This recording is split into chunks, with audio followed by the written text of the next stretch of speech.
صالح کے دشمن ہو گئے تھے، اور وہ نفس جو اونٹنی تھی اس کو نفس امارہ کی حالتوں میں رکھا، نفس ملامت پہ نہیں آئے ہوئے تاکہ اپنے آپ کو ملامت کرتے اور یا کہ وہ نفس مطمئنہ میں آتے کہ خدا کی طرف رجوع کرتے ہیں۔ تو یہ وہ پیغام ہے چاروں لاتیں کاٹنے کا، اور آج بھی یہی پیغام جاری ہے۔ خدا کی نگاہ میں چار جو لاتیں ہیں یہ 4 پوزیشن فاؤنڈیشن ہے، 4 سٹیجز ہے جہاں سے خدا کی دنیا آتی ہے۔ یہ ہے انڈیویجول، فیملی، سوسائٹی، نیشن۔ یہ 4 چیزیں اگر یہ سٹیجیں اپنی ذمہ داری پوری کر دیں تو پھر 5ویں سٹیج آتی ہے۔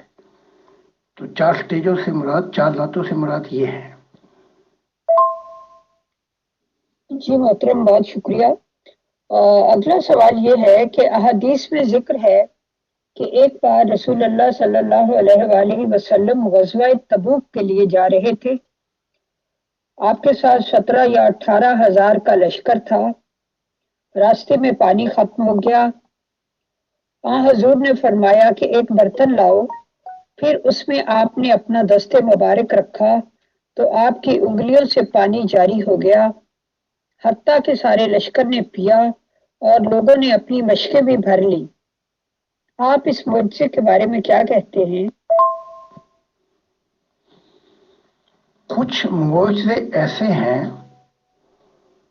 جو واقعتاً ہو جاتے ہیں۔ ان کی مثال یہ ہے جیسے مارشل کی دوڑ کے اندر گاڑی تیز رفتاری سے جا رہی ہے تو کنکر پتھر جو وہ بھی اپنا ٹائر کے نیچے آ کر تو وہ دائیں بائیں گھومتے ہیں۔ تو 3000 فرشتوں سے مدد تھی یا پھر زیادہ۔ یہ بھی ایک معجزہ تھا، کیونکہ اگر اس وقت اسلام جو تھی وہ منورٹی میں تھا اور ایک کنویں میں جو تیر ڈالے گئے یہ بھی ایک معجزہ تھا، اور یہ پانی جو جس سے برتن میں ہاتھ دھوئے، تو یہ محمد صاحب سے میں نے ملاقات کی، یہ بھی ایک معجزہ تھا۔ اور حقیقت جو پتھر مارا گیا، جو سوٹی ماری گئی تھی، جو موسیٰ نے پتھر پہ وہ سوٹی ماری تھی، تو دونوں چیزیں تھی کہ روحانی پیاس بھی بجھانے اور پانی بھی۔ لیکن یہ خدا تعالیٰ کی عادت نہیں ہے، خدا تعالیٰ کی یہ عادت نہیں ہے، اور ان معجزوں کی وجہ سے بھی چاہے یہ دیکھے لیکن خدا کی دنیا پھر بھی نہیں آئی۔ اور مجھ سے بھی ایسے معجزے میں کرنا چاہتا نہیں تھا، لیکن کئی دفعہ سیمینار میں ایسے معجزے ہو گئے لیکن میں نے چاہا نہیں۔ تو یہ خاص عنایات ہوتی ہیں، لیکن اس سے خدا کی دنیا نہیں آتی۔ تو یہ معجزہ جب میں نے محمد صاحب سے بات کی تو کہا کہ میں نے بہت دعا کی تھی، ورنہ یہ۔ جی محترم، آپ کا میسج آخر سے کٹ گیا تھا، لیکن خیر بات سمجھ میں آ گئی۔ میرا خیال ہے ایسا ہوتا تھا کیونکہ حضرت عیسیٰ علیہ السلام نے بھی ایک دفعہ کھانے کو دعا کی تھی تو برکت اس میں پیدا ہو گئی تھی، تو اسی طرح اس وقت لشکر کو پانی کی ضرورت ہوگی تو اس میں پانی میں برکت پیدا ہو گئی ہوگی۔ تو بالکل ہم ان باتوں کے اوپر یقین رکھتے ہیں۔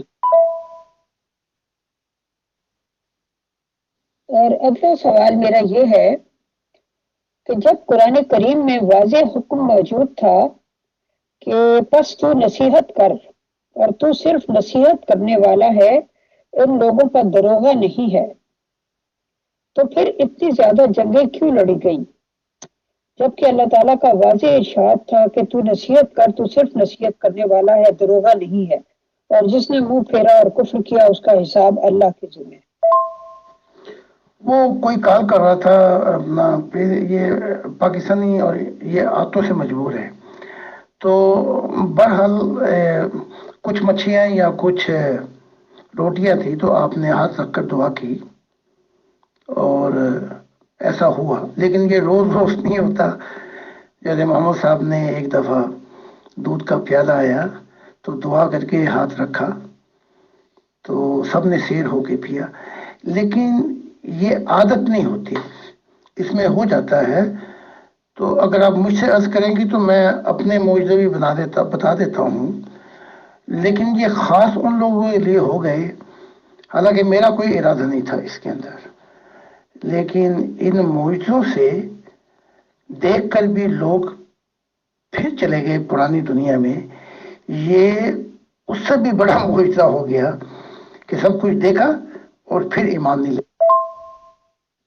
جی محترم، اس کا یہی ہوتا ہے کہ جو لوگ آلریڈی ایمان لائے ہوتے ہیں ان کے ایمان میں اضافہ ہوتا ہے، اور جو نہیں ایمان لاتے وہ ان کو نظر انداز کر دیتے ہیں. اب ہم آتے ہیں اگلے سوال کی طرف. ایک وقت تھا کہ محمد صاحب مغلوب تھے اور کچھ کر نہیں سکتے تھے سوائے کہ نان وائلنٹ مشن چلاتے اور جبر نہیں ہو سکتا تھا. تو اس وقت پھر عرب لوگوں نے بڑا کچھ کرنے کی کوشش کی. تو اس کے بعد پھر بڑے غزوے ہوئے. تو میری زندگی میں بھی ایک ایسا وقت آیا ہے کہ میں غصے سے بھر گیا تھا کہ یہ میرے ناکہ بند کیے ہوئے ہیں. لیکن پھر خدا تعالیٰ نے مجھے گائیڈنس دی، تیرا کام اس پیغام کو منوانا نہیں ہے، صرف پہنچانا ہے. منوانا جو ہے یہ انسان کی اپنی ذمہ داری ہے. تو پھر وہ میرا مشن پھر ہلکا ہو گیا، آسان ہو گیا. لیکن محمد صاحب کی ایک جب وہ آپ اس پاور میں آئے تو نیت چاہے ٹھیک ہو لیکن کام غلط ہو گیا. نیت یہ تھی کہ جلدی سے ان کو اسلام میں لایا جائے اور ان کی بغاوتوں کو ختم کیا جائے. تو پھر وہ ایک کے بعد ایک 83 جہاد ہوئے ہیں اور ان جہادوں میں کیا کچھ نہیں ہوا، کیونکہ پھر وائلنٹ کے بعد عیسیٰ کہتے ہیں اگر جو تلوار چلائے گا وہ تلوار سے مارا جائے گا. جی محترم، بہت شکریہ. ہم آگے بڑھتے ہیں. آپ کا کہنا ہے کہ اس دور میں مذہب اور جمہوریت کو علیحدہ کر دیا گیا ہے. The state has nothing to do with the religion. یہ بہت اچھا کام ہوا ہے. لیکن پاکستان میں تو جمہوریت کے باوجود ریاست مدینہ کی باتیں ہوتی ہیں اور اسٹیٹ کا مذہب اسلام ہے. منتخب ہونے والے صدر اور وزیر اعظم کے حلف میں بھی مسلمان ہونے کی شرط موجود ہے. تو کیا اس کا یہ مطلب ہے کہ یہ درست جمہوریت نہیں ہے؟ فاؤنڈنگ فادر محمد علی جناح کا جو پہلا کانسٹیٹیوشن تیار ہوا اس میں ایک یہ بھی تھی کہ ایک کانسٹیٹیوشن کا لا تھا کہ religion has nothing to do with the affair of state. مذہب کا کوئی تعلق نہیں ہے کہ گورنمنٹ پہ کسی قسم کا اثر رکھے. تو پھر ایک اور بھی تھا نقطہ، by time Hindu will be not a Hindu and Muslim will be not a Muslim, by time this will be their individual matter. ان کا ذاتی معاملہ ہوگا لیکن قوم اور گورنمنٹ کے کاموں میں سب کو ایکول رائٹ ہوں گے. یہ فاؤنڈنگ فادر، یہ آپ کا کانسٹیٹیوشن ہے. اچھا، اس بنا پر پاکستان بنا تھا. اور یہ بھی کہا تھا محمد علی جناح نے کہ پاکستان کی مثال ایسے ہوگی جیسے کینیڈا نیبر ہے امریکہ کا. یعنی کہ ہم اپنے اختلافات بھلا کر ایسے رہیں گے جیسے کینیڈا امریکہ کے ساتھ رہتا ہے. یعنی اوپن بارڈر ہوں گے، اوپن ہر چیز ہوگی. تو یہ کنسپٹ تھا فاؤنڈنگ فادر کا. اس کے بعد یہ مولوی چھا گئے جو پاکستان کے خلاف تھے. اس کے بعد انہوں نے دھجیاں اڑا دی اپنے قانون کی. اور جو جمہوری کانسیپٹ محمد علی جناح کا تھا وہ ملاؤں جیسا تھوڑی تھا. ان کا کنسیپٹ تو بڑا یونیورسل تھا. تو اگر آپ اپنے کانسٹیٹیوشن کو اٹھا کے دیکھیں تو اس میں اب بھی یہ سب کچھ ہے، لیکن عمل درآمد نہیں ہو رہا. عمل درآمد جو ہے وہ نیرو مائنڈیڈ ہے. ایسا نیرو مائنڈیڈ ہے کہ پاکستان کا بیڑا گرک کر کے رکھتی ہے. اور پھر آپ دیکھ لیں کہ محمد علی جناح کی جو پہلی کیبنٹ تھی اس میں جتنے بھی تھے وہ ہندو، سکھ یا عیسائی تھے. اس کیبنٹ میں شاید ہی کوئی ایک ہو جو مسلمان تھا. تو جس بیسس پہ محمد علی جناح چلانا چاہتے تھے وہ تو ابسلوٹ جمہوریت کی طرف لے کے جاتی ہے. لیکن اس فاؤنڈنگ فادر کی تعلیمات پہ تو انہوں نے عمل نہیں کیا. وہ تو سیکولر قسم کا آدمی تھا. وہ تو ہر ویسے وہ اس کی زندگی بھی سیکولر جیسی تھی، یورپین جیسی. تو اس قانون کو جو وہ ہے فاؤنڈنگ فادر کا وہ لاگو کر دیں، ابھی اسلام کا مسئلہ حل ہو جائے گا، انتہا پسندی کا مسئلہ حل ہو جائے گا اور یہ سارے مسائل حل ہو جائیں گے اور ان ملاؤں سے اور ان کی شریعتوں سے جان بچے گی. جی محترم شکریہ. نیکسٹ کوشچن، یہ جو قیامت کے دن اعمال نامہ دائیں یا بائیں ہاتھ میں دیے جانے کا تصور ہے یا پشت کی طرف سے پکڑائے جانے کا تصور ہے، اس کا کیا مطلب ہے؟ کیا یہ سمبولک ہے؟ جی ہاں، یہ بالکل سمبولک ہے. لیکن دائیں ہاتھ سے مراد جس کے پاس نور ہوگا اس کا نور دائیں طرف سے اس کو راہ دکھائے گا، راستہ. اور جو بائیں والے ہیں ان کے اندھیرے جو ہوں گے، بائیں والوں کو کہا گیا او بائیں والوں، ان کی روح کا جو ستیہ ناش ہو گیا ہوگا وہ بائیں طرف سے اندھیرے دکھائے جائیں گے یا پش کے پیچھے سے. تو یہ بالکل تمثیلی ہے، ورنہ دائیں بھی خدا کا ہے، بائیں بھی خدا کا ہے، سامنے بھی خدا ہے، پیچھے بھی خدا ہے. لیکن اس کو بالکل سمبولک اور تمثیلی مضمون ہے جو روح کی دنیا میں تھوڑا سا کھل کے واضح ہو جاتا ہے. جی تھینک یو. نیکسٹ کوشچن ہے کہ مختلف مذاہب میں مختلف دنوں کی اہمیت بتائی گئی ہے، جیسے کہ مسیحیت میں سبت یعنی ہفتہ کا دن اور اسلام میں جمعہ کا دن اہم ہے. اس کی کیا حکمت ہے؟ اسلام کے اندر بہت سی چیزیں ہسٹوریکل، اگر ہم اسماعیل کی نسل کی طرف جائیں اور پیچھے اپنے بابا آدم کی کہ جب توبہ قبول ہوئی جمعے کا دن تھا، بہت سے ایسے چیز جب انہیں زندگیاں دینی پڑی جمعے کا دن تھا. تو اس وجہ سے جمعے کی اہمیت ہو گئی، ورنہ سب دن ہی خدا کے ہیں اور ہفتے کا دن جو ہے ان کا سبت کا دن ہے. تو جس کے اندر یہ اپنا نیاز وغیرہ دیتے ہیں، یا جیسے ان کی عید ہو گئی سبت کی. تو جیسے صوفی میرے پاس آئے اور کہا کہ جو خدا کے مشن کی مدد کر رہے ہیں کہ زیدینی جو ہیں جو خدا کے دنیا لے کے آئیں گے اس دن کو جمعرات کا دن رکھیں. تو بہرحال اس جمعرات کے دن خاص کر بہت سی ارواح آتی ہیں صوفیت کی، اور خدا نے ایک دفعہ کہا تھا کہ تو صوفیت کی دعا ہے.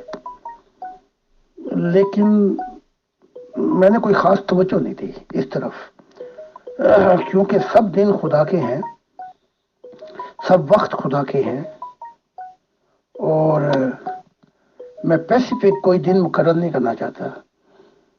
تو مجھے یہاں تک بتایا گیا تھا کہ گاڈ ڈے جو ہوگا وہ جمعرات کو ہوگا. تو وہ میں نے ممبروں کو بتا دیا کہ یہ ایسا ہوگا کہ گاڈ ڈے منایا جائے گا اس پوری دنیا میں. اور باقی یہ چیزیں ہیں، یہ سلیکٹ کر لیتے ہیں یا روح کی دنیا نے بتاتی ہے، لیکن کوئی خاص اس کے اندر میں کوئی چیز اہمیت نہیں پاتا. محترم، اہل علم کہتے ہیں کہ ریلیجن کی دو قسمیں ہوتی ہیں. ایک ریویلڈ ریلیجن ہے جس میں وحی وغیرہ ہوتی ہے اور جس کے ذریعے جو آج تک ریلیجن آتے رہے، اور دوسری مسٹک ریلیجن ہوتا ہے جو صوفیاء کا ہوتا ہے اور جس میں اپنی روحانیت کو ترقی دینی ہوتی ہے. تو بعض لوگوں کا خیال ہے کہ ریویلڈ ریلیجن کا دور ختم ہو چکا ہے اور اب مسٹک ریلیجن کا دور شروع ہو گیا ہے. آپ اس بارے میں کیا کہتے ہیں؟ یہ بالکل ٹھیک ہے. یہ مذہب کا دور نہیں ہے، یہ روحانیت کا دور ہے اور وجدی دور ہے جسے آپ مسٹکسزم کہتی ہیں. تو میں تھوڑی سی اور تشریح کر دیتا ہوں.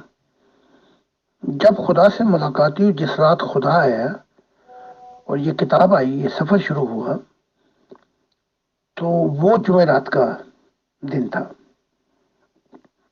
لیکن میں چاہتا یہ ہوں کہ ہر دن خدا کا ہو، ہر دن مسٹکس ہو، ہر دن روحانی ہو، اور ہر دن خدا کا ہو. اس لیے ابھی تک میں نے کوئی خاص دن مقرر نہیں کیا. ہاں، گاڈ ڈے ہم نے مقرر کیا ہے اس دن جب یہ آسمانوں پہ سفر ہوا اور خدا نے تعلیمات سے نوازا. تو اس دن کو میں نے ایک خاص دن کہا جہاں ہم ہمارے گاڈ ڈے جمعرات کو ہم بہت دعا کرتے ہیں، اور یہ ہمارے لیے باعث برکت بھی ہے. جی محترم، شکریہ.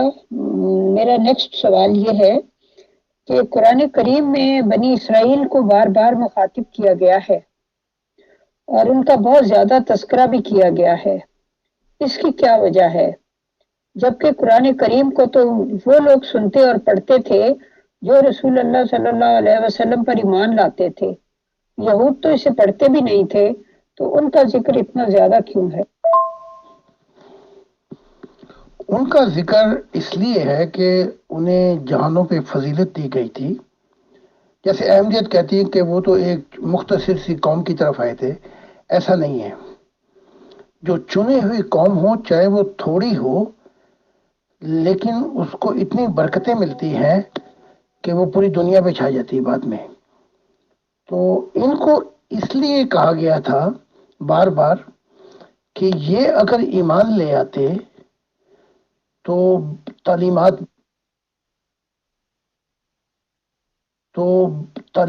بہت تیزی کے ساتھ پھیل سکتی تھی.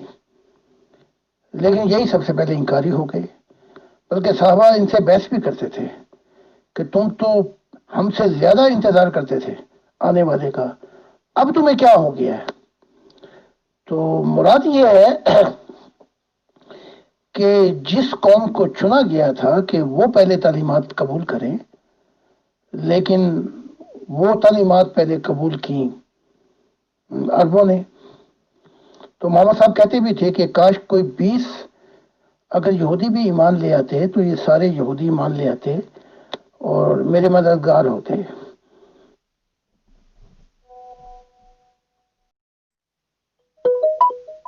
جی محترم، بہت شکریہ. میرے ذہن میں ایک اور بات بھی آتی ہے، پتہ نہیں صحیح ہے یا غلط ہے، کہ بنی اسرائیل کا تذکرہ شاید اس لیے بھی بہت زیادہ ہے بار بار مخاطب کر کے کہ مسلمانوں نے بھی ایک وقت آنا تھا کہ یہود صفت ہو جانا تھا، جیسا کہ رسول اللہ صلی اللہ علیہ وسلم کی پیشگوئیوں میں ہے. کیا یہ ممکن ہے؟ اگر میں اس سوال کو صحیح سمجھ سکا ہوں تو یہ اہل کتاب تو تھے، اور محمد صاحب کی سب سے کوشش بھی یہی تھی مدینے میں آ کر کہ یہ مددگار ہوں، کیونکہ یہ اہل علم بھی تھے اور یہ کتابوں کا علم بھی رکھتے تھے. اس لیے اگر یہ ساتھ مل جاتے تو شاید کوئی اتنی لڑائیاں بھی نہ ہوتی اور یہ تعلیمات مل کر بڑی جلدی پھیلاتے تھے. تو یہودی صفت تو جیسے میں عیسیٰ ابن مریم کو کہتا ہوں، وہ تھا تو خدا کا روحانی بیٹا، لیکن کچھ آتے اس میں یہودیوں کی بھی تھی. تو جو برکتیں ملتی ہیں تو وہ یہودی آتے نکل جاتی، بلکہ خدا والی آتے آ جاتی. لیکن یہ یہودی مل کر کفاروں کے ساتھ آنے والی تعلیم کے خلاف ہو گئے. تو پھر کہنا پڑا محمد صاحب کو کہ یہ یہودی اور یہ مسلمان یہ نمبر 2 یہودی ایسے ہیں جیسے جوتی، یہ آپس میں مل گئے. یہ مل اس لیے گئے کیونکہ ان دونوں نے کثرت کے ساتھ انکار کیا تھا. جی محترم، بہت شکریہ. میں اپنا آج کا لاسٹ سوال کرتی ہوں تاکہ اس کے بعد فیصل بھائی نے کوئی سوال کرنے ہوں تو ان کے پاس بھی کچھ وقت بچ سکے. لاسٹ سوال یہ ہے کہ انسان میں کیا کوالٹیز ہوں تو خدا تعالیٰ کی نظروں میں اس کی قدر و قیمت بڑھ جاتی ہے؟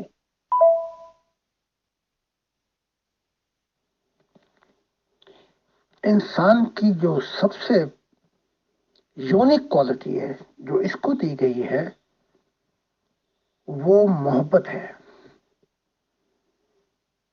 اور اگر اس اپنی کوالٹی کو یہ پالش کرے خدا کی محبت اور پھر وہی محبت انسانیت کو دے تو اس کی کوالیفیکیشن اور کاملیت اتنی ہے کہ یہ بہت سی مخلوقات کو گائیڈ کر سکتا ہے. لیکن اب ہوا یہ ہے کہ دونوں کوالٹیوں پہ زنگ لگ گیا ہے اس کا. یہ اپنوں سے بھی اور غیروں کا بھی بیڑا غرق کرتا ہے اور خدا سے بھی وہی رشتہ ہے کہ دوزخ سے بچ جاؤں جنت مل جائے. تو جو اس کی مین کوالٹی تھی جس کے لیے پیدا کیا گیا تھا وہ محبت الہی تھی. اور اگر آپ اسلام کی تعلیمات پہ غور کریں تو اشارتاً بہت کچھ ملتا ہے کہ ہم نے تم مجھے یاد کرو میں تمہیں یاد کروں گا، اور بہت سی تعلیمات ہیں. حتیٰ کہ فرشتوں کی دنیا کو بھی اس میں اتنی کوالٹی ہے محبت کی کہ ان کو محبت میں وہ گائیڈنس دے سکتا ہے اور محبت کی دنیا میں اگلے جہان تک فرشتوں کو جنات کو پہنچا سکتا ہے. تو ہر مخلوق کی ایک یونیک ویلیو ہے. لیکن اب تو حالات ایسے ہیں اسے خود بھی یقین نہیں آتا کہ یہ وہ مٹی ہے جسے بنایا گیا تھا اور جس کے اندر سارے ایلیمنٹ آ جاتے ہیں، جسے مائکرو کاسمس کہا جاتا ہے، جہاں جہاں ہم جائیں گے.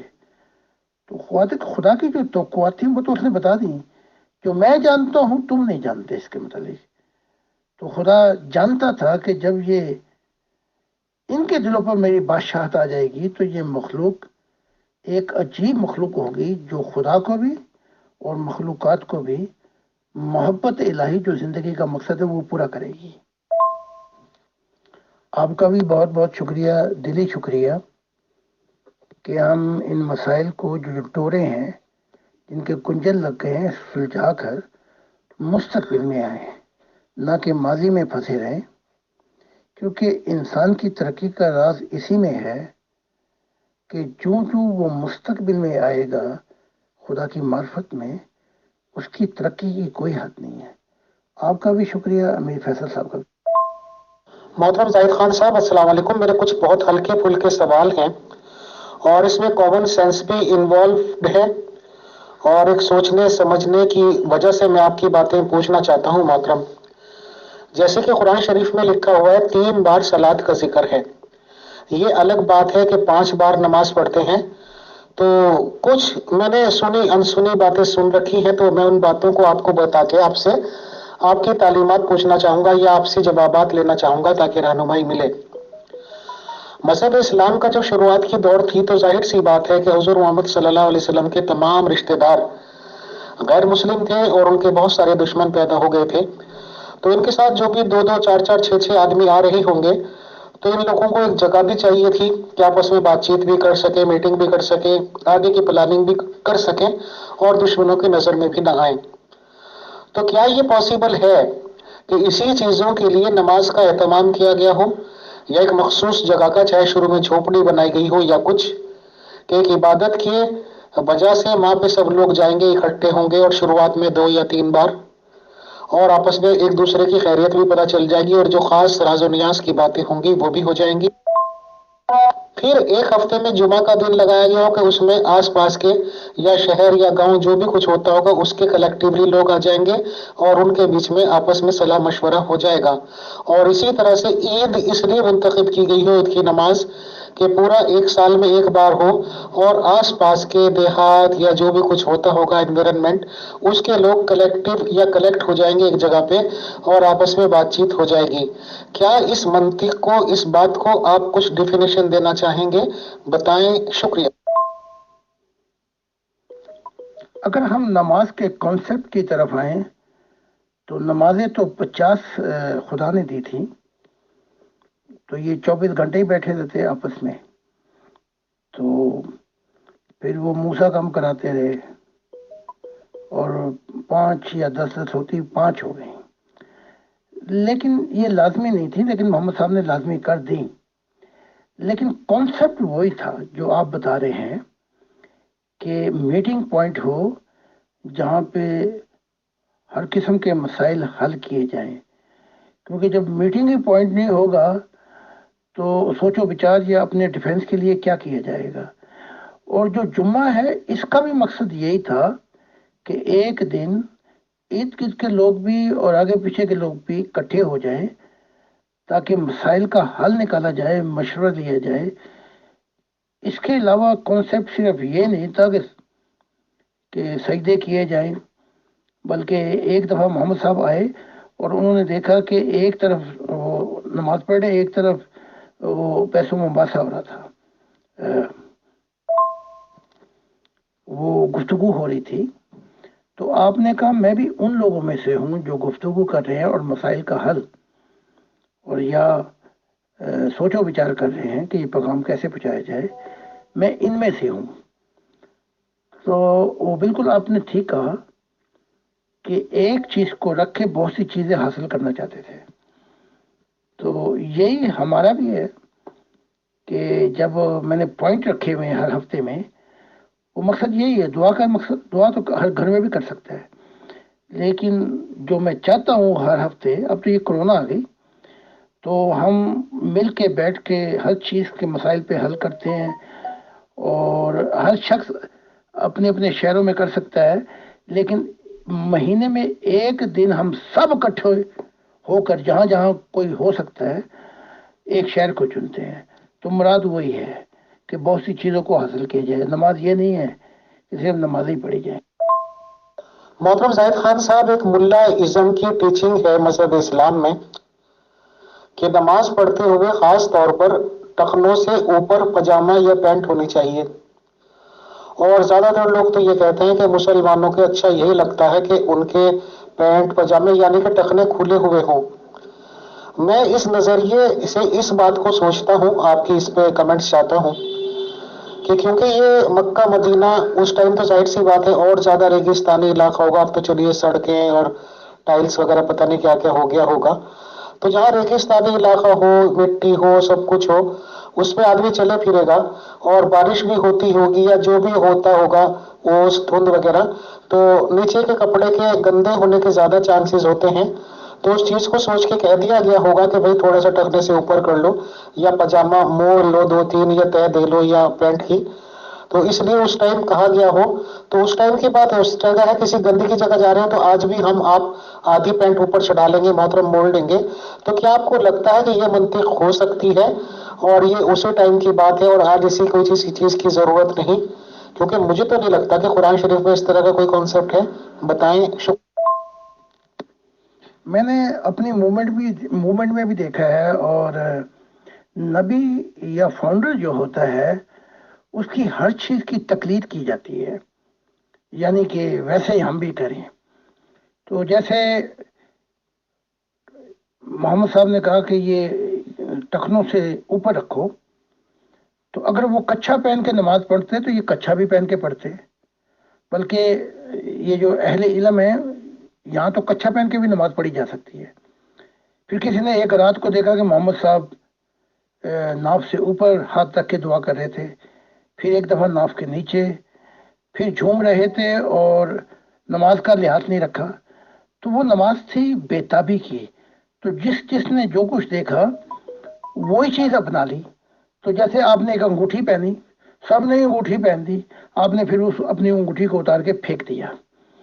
تو پھر یہ ہر چیز کو سنت کر کے اپنانا چاہتے ہیں، لیکن افسوس یہ ہے کہ جو تعلیمات ہیں اس میں نہیں ٹوکتے، یہ وہاں سے کوئی موتی نہیں پاتے.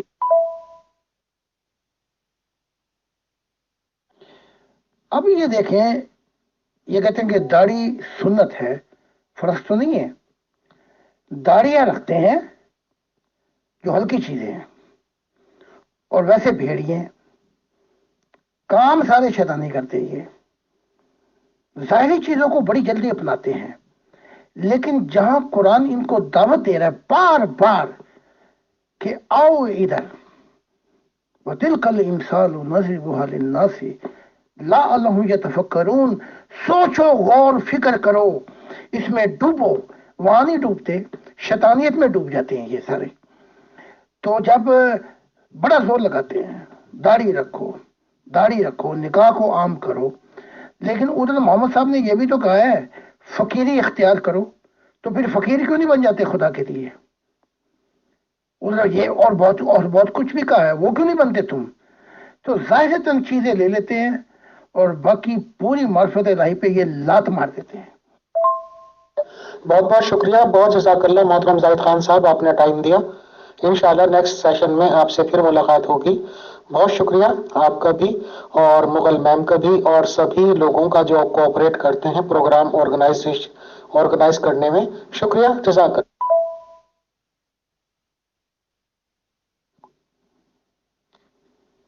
آپ کا بھی بہت شکریہ کہ، اور مغل صاحبہ کا بھی، کہ ان کو اصل پیغام کہ جو جس سے انسان کی دنیا بدل جاتی ہے وہ کیا ہے، جو پہلی پرائورٹی ہے زندگی کا مقصد، جو یہ سمجھتے جائیں گے ان کا اندھا پن دور ہوتا جائے گا.